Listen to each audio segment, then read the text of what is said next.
செத்தவனே என்ன அர்த்தம்? என்ன அர்த்தம்? இறந்தவனை தான் செத்தவனேன்னு சொல்லுவாங்க. இப்போ இந்த பார்க்க வாரவனும் செத்த வீட்டுக்கு வாரவனும் மாலையை வாங்கிட்டு வருவாங்க. மாலையை வாங்கி கொண்டு போட்டு சும்மா போக வேண்டியதானே? அவிட்ட விசாரிக்காம தம்பி என்ன அப்பா இறந்து போனவளா செத்து கிடக்கான பரவாயில்ல இறந்து போனவளான்னு கேள்வி.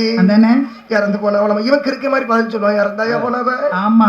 எத்தனை மணிக்கு? விடிய காலம் 4 மணிக்கு நெஞ்சு வலிக்குன்னவ. நெஞ்சு வலிச்சியா? ஆஸ்பத்திரி கூட்டிட்டு போனோம். ஆஸ்பத்திரிக்கு அவனாது எந்த ஆஸ்பத்திரிக்கு போனியா? இதுல உடம்புடிக்குதான்.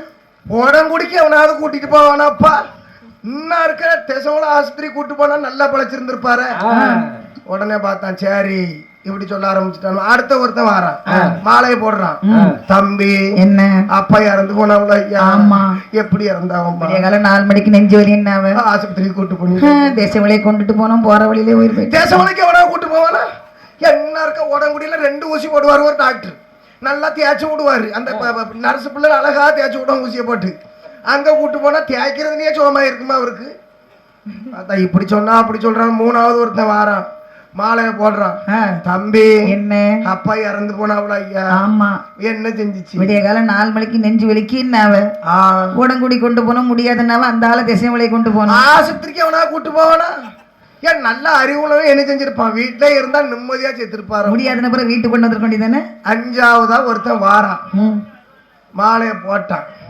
தம்பி அப்பா இறந்து போனாவலாமனு இவன் அடுத்த வார்த்தை எங்க அப்பாவே எழுப்பி கேளுங்க அப்படின்னா. எப்படி சொன்னாலும் இப்படி சொன்னா அப்படி சொல்றான், அப்படி சொன்னா இப்படி சொல்றான். சரி. அதனால ஒரு மனுஷன் இறந்துட்டான்னா பேர் என்ன சித்தப்பா? செத்தவன். அதான் அன்னைக்கே சொன்னா, பேரனை நீக்கி பிணம் என்று பெயர் சூட்டி ஊரெல்லாம் ஒன்று கூடி ஒக்க அழுதிட்டு நீரில் மூழ்கி திரைப்புணல் அருந்துவாரோ. ஒரு 20 வயசு பையனா இருந்தாலும் இறந்த அந்த 3 நாள் தான் அழுவாங்க. வந்த சொந்தக்காரவிலாம் போயிருவாங்க. மகனை பறி கொடுத்து தாய் இருப்ப 16 நேரத்தை என்ன பேசுவாங்க தெரியுமா? ஏன் இறைச்சி எத்தனை கிலோ எடுக்கணும்? ஏன் சொந்த என் மச்சான் காணுமாடா? என் மச்சான்லாம் வருவாங்க. ஏற அவனை அங்க அடக்கம் மட்டும் வந்துருக்குங்க. இறைச்சி எடுக்கிற கணக்கு நடந்துகிட்டு இருக்கு. ஏன் ராத்திரி புரோட்டா போட்டுருவோமா?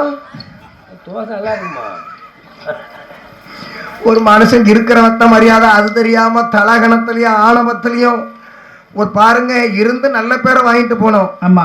அதனால ஒரு மனுஷன் இருக்கிற வர பெயர் நிலைக்கும் போன பிற பிணம் தான்.